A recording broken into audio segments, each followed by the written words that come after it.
Bonjour, on est le 22 novembre 2022. Amen. Alors, je viens apporter un message que le Seigneur m'a donné hier à 23 heures. Amen. Et voilà ce message. Alors, c'est Jacques 5, le verset 1 à 5. Je lis. À vous maintenant, riches, pleurez et gémissez à cause des malheurs qui viendront sur vous. Vos richesses sont pourries et vos vêtements sont rongés par les teignes. Votre or et votre argent sont rouillés et leur rouille s'élèvera en témoignage contre vous et dévorera vos chairs comme un feu. Vous avez amassé des trésors dans les derniers jours. Voici le salaire des ouvriers qui ont moissonné vos champs et dont vous les avez frustrés. Cris et les cris des moissonneurs sont parvenus jusqu'aux oreilles du Seigneur des armées. Vous avez vécu sur la terre dans la volupté et dans les délices. Vous avez rassasié vos cœurs au jour du carnage. Amen. Donc voilà le message que le Seigneur m'a donné.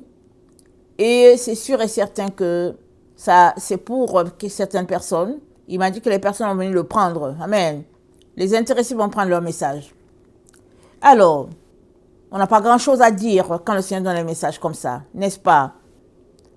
De toutes les manières, quand on lit les écrits, les évangiles, on sait que Jésus-Christ nous a appris, amen, à nous occuper premièrement du royaume de Dieu, sa justice, et les autres choses nous seront données. C'est ça, pas par-dessus. On ne manquera de rien. Et il a dit, si nous avons le vêtement, si nous avons la nourriture, c'est suffisant. Amen. Et évidemment, on fait quoi avec? Amen. Avec l'opulence, qu'est-ce qu'on fait avec? Mais ici, le Seigneur vient, au fait, encourager ses enfants qui sont dans l'opulence, comme on dit. Il les encourage à mettre leur trop-plein dans la vie de plusieurs. Pourquoi? Parce que ce trop-plein sera juste atteint de rouille. Alors, on a un exemple qu'on connaît très bien dans Luc 12. Le Seigneur nous parle de quelqu'un qui a fait une récolte abondante et puis qui en avait trop. Au lieu de penser de nos autres, il a plutôt pensé à battre son grenier pour encore faire des réserves. Et malheureusement, le Seigneur l'a appelé. Alors, ça se trouve dans Luc 12, le verset 20. Je ne vais pas le lire, mais je vais juste donner la sentence. Il a abattu son grenier pour agrandir, pour pouvoir avoir la possibilité de mettre plus de grains. Et Dieu lui a dit, insensé, cette nuit même, ton âme te sera redemandée. Et ce que tu as préparé, pour qui cela sera-t-il? Et nous avons Luc 16, on connaît bien l'histoire de Lazare et du riche. Amen. Comment le pauvre Lazare dormait devant la devanture du riche, parce que Dieu avait prévu que c'était le riche qui devait s'occuper de Lazare, mais il s'en est pas occupé, n'est-ce pas?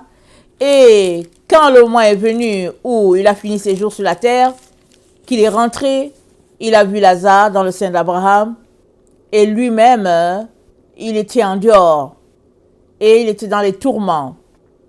Et alors,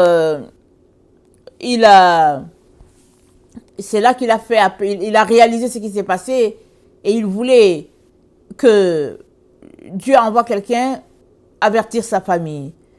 Et tous ces exemples-là montrent que le Seigneur n'est pas content de l'excès que nous avons, que nous accumulons. Il y a des gens sur la terre qui sont dans le besoin. Si ce n'est pas autour de nous, sur toute la terre, les gens sont dans les besoins. Sur toute la terre. Et la Bible nous a dit de nous faire des amis avec les richesses injustes. Dieu les appelle des richesses injustes. Pourquoi? Parce que tu n'as rien fait pour avoir cela. C'est-à-dire tu n'es pas, je ne sais pas comment le dire, c'est tout simplement que Dieu a voulu que ce soit toi qui l'aies. Amen. Soit tu es né dans une famille qui en avait trop, soit tu es né, peu importe les raisons, et l'autre est peut-être venu et puis lui il n'a rien. Peu importe tout ce qu'il fait, il n'a rien. Il est dans la souffrance. Et notre Seigneur a appelé ça des richesses injustes. Et il a dit, si tu n'as pas été capable de prendre soin des richesses injustes que Dieu a mis entre tes mains, qui te donnera les tiennes? Parce que ce qui t'appartient, tu l'obtiendras après avoir géré ce que Dieu t'a donné. Alors si Dieu t'a donné peu, bon, c'est ça, il t'a donné peu, tu dois quand même gérer le peu. Et si t'a donné beaucoup, ben voilà, il t'a donné beaucoup, tu dois quand même gérer le beaucoup.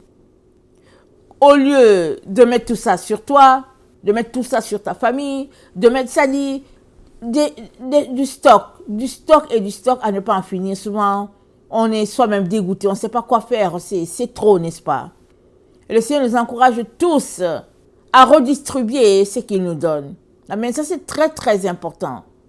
Que tu aies 10 dollars ou que tu aies 1000, tu es appelé à redistribuer ce que Dieu t'a donné. Amen. Que le Seigneur bénisse sa parole et qu'il nous donne tous de faire ce que Dieu attend de chacun d'entre nous par rapport aux richesses que notre Dieu appelle les richesses injustes. La société considère les personnes en fonction de leurs vêtements, en fonction de leur maison, de l'argent qu'ils ont, de leurs voitures, de leurs avions, les bateaux. Ils sont considérés en fonction des voyages qu'ils font, etc., etc. Mais notre Dieu, c'est pas ça qu'il regarde.